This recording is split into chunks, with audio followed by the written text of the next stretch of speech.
எல்லா புகழும் இறைவனுக்கே.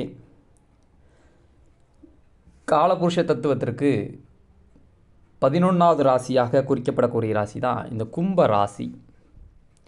இந்த கும்ப ராசிக்கு சனி பகவான் இதுவரைக்கும் கிட்டத்தட்ட 6ஆம் தேதி 3வது மாதம் 2026 வரைக்கும் ஜென்ம சனியாகவே நடந்துக்கிட்டு இருந்தார்.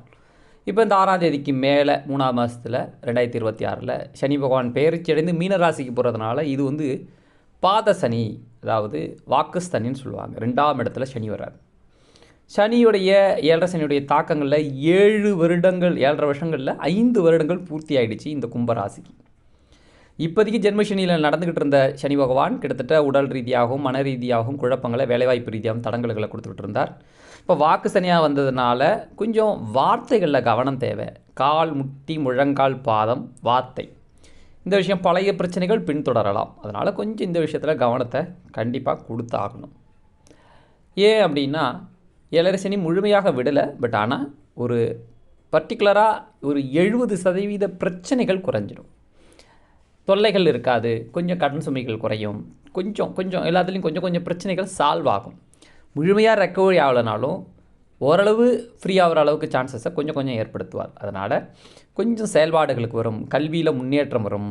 இந்த கும்பராசிக்காரங்களுக்கு சின்ன மாற்றங்கள் வரும், ஒரு பெட்டராக இருக்கும். பட் ஆனால் முழுமையாக விடலை. அது மட்டும் இல்லாமல் இந்த கும்பராசிக்கு இன்னமும் பெட்டரான சான்சஸை அடுத்த சனி பயிற்சி தான் கொடுக்க போகுது. அதனால் இப்போதைக்கு நித்திய பிரம்மச்சாரி சிரஞ்சீவி ஆஞ்சநேயர் பகவானை சனிக்கிழமை தோறும் நெய் விளக்குகள் இட்டு வழிபாடு செய்கிறதும், சனி பகவானுக்கு நல்லெண்ணெய் தீபங்கள், எள்ளு சாதம், எள்ளு உருண்டைகளை உணவில் சேர்த்துக்கிறதும், சனி பகவானை வழிபடுறதும், சனிக்கிழமைகளில் நல்லெண்ணெய் தீபங்கள் இட்டு வழிபாடு செய்கிறது, திருநள்ளாறு சென்று வழிபாடு செய்து வர்றது, ஊனமுற்றவங்களுக்கு, அனாதைகளுக்கு, வாயில்லாத பிராணிகளுக்கு உணவளிக்கிறது கண்டிப்பாக நல்ல பலன்கள் நடக்கும்.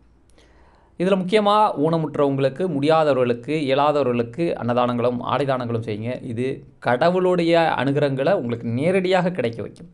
கோயிலுக்கு சென்று வழிபாடு செய்கிறதோட இது ரொம்பவும் பெஸ்ட்டாக உங்களுக்கு பலன் கொடுக்கும். ஜென்மத்தில் இருந்த சனி 2ஆம் இடத்துல போனதுனால தொண்டை சம்மந்தப்பட்டதில் இன்ஃபெக்ஷன்ஸு, வாக்கு சம்மந்தப்பட்ட தேவையில்லாமல் வாயை கொடுத்து மாட்டிப்பீங்க. அதனால் கவனம், வார்த்தைகளை கவனம் தேவை. கால், முட்டி, முழங்காலில் கவனம். அப்போ வண்டி வாகனங்களில் ஜாக்கிரதையாக போகணும். அது இல்லாமல் தேவையில்லாத பழைய பிரச்சனைகள் வரும். அதனால் தேவையில்லாத பேசாதீங்க, ஜாமீன் கையெழுத்து போடாதீங்க, யாருக்கும் பணம் கொடுக்குறேன்னு ஒத்துக்காதீங்க, எந்த ஒரு கமிட்மெண்ட்டையும் பெருசாக ஒத்துக்காதீங்க. சரி பார்க்குறேன் செய்கிறேன்னு ஒரு இழுபறியாகவே பதில் சொல்லுங்கள். 2வது, குரு பகவான் இது வரைக்கும் 5ல் இருந்து இப்போ ஜூன் மாதத்துக்கு மேலே 6ஆம் இடத்துக்கு போகிறார். 6ல் குரு பெருசாக கெடுக்க மாட்டார், பட் ஆனால் உச்சந்தான் பெறுறார்.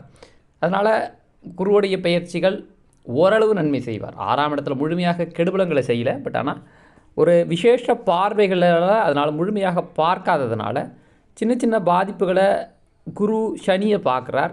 அதனால் இந்த குருவை சனி பார்க்குற வரைக்கும், சனியை பார்க்குற வரைக்கும் இந்த 7.5 சனியுடைய வாக்கு சனியுடைய பிரச்சனைகள் குறையும். அது இந்த ஜூன் மாதத்துலேருந்து டிசம்பர் மாதம் வரைக்கும் பார்க்குறாரு. 6-7 மாதங்களுக்கு அந்த பிரச்சனைகள் குறைந்துட்டு தான் இருக்கும்.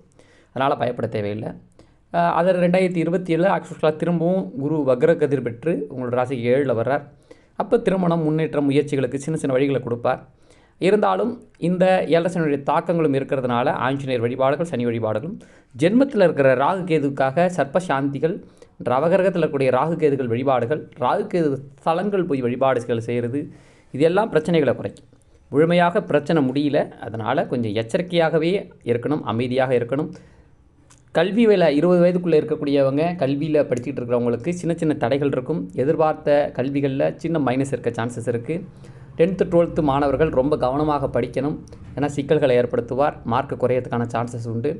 2வது, காலேஜ் படிக்கிறவங்களுக்கு காலேஜில் சில மாற்றங்கள், இல்லை எதிர்பார்த்த காலேஜ் மாற்றம் ஏற்படும், இல்லை கோர்ஸ் மாறும். இந்த மாதிரியான சிக்கல் சின்ன தடங்கள் இருக்கும். ஆனால் கல்வி பின்தொடரும், அதனால் பயப்பட வேண்டாம், நிற்காது. பட் ஆனால் சின்ன தடங்கல்கள் வரும்.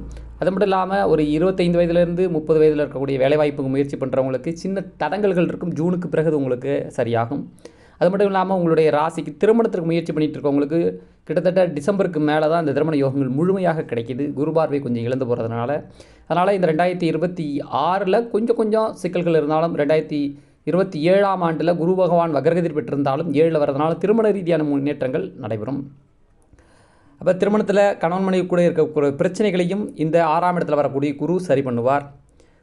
வயசில், அதாவது வயதானவங்களுக்கு நோய் பிணி குழப்பங்களை சரி செய்வார். அதனால் இப்போதைக்கு தேவதைகளான சர்ப்ப தேவதைகளையும் ஆஞ்சநேயரையும் வழிபடும் போது கண்டிப்பாக நல்ல பலன்கள் நடக்குமப்பான்னு சொல்லி முடிக்கின்றேன். சுபம். நன்றி.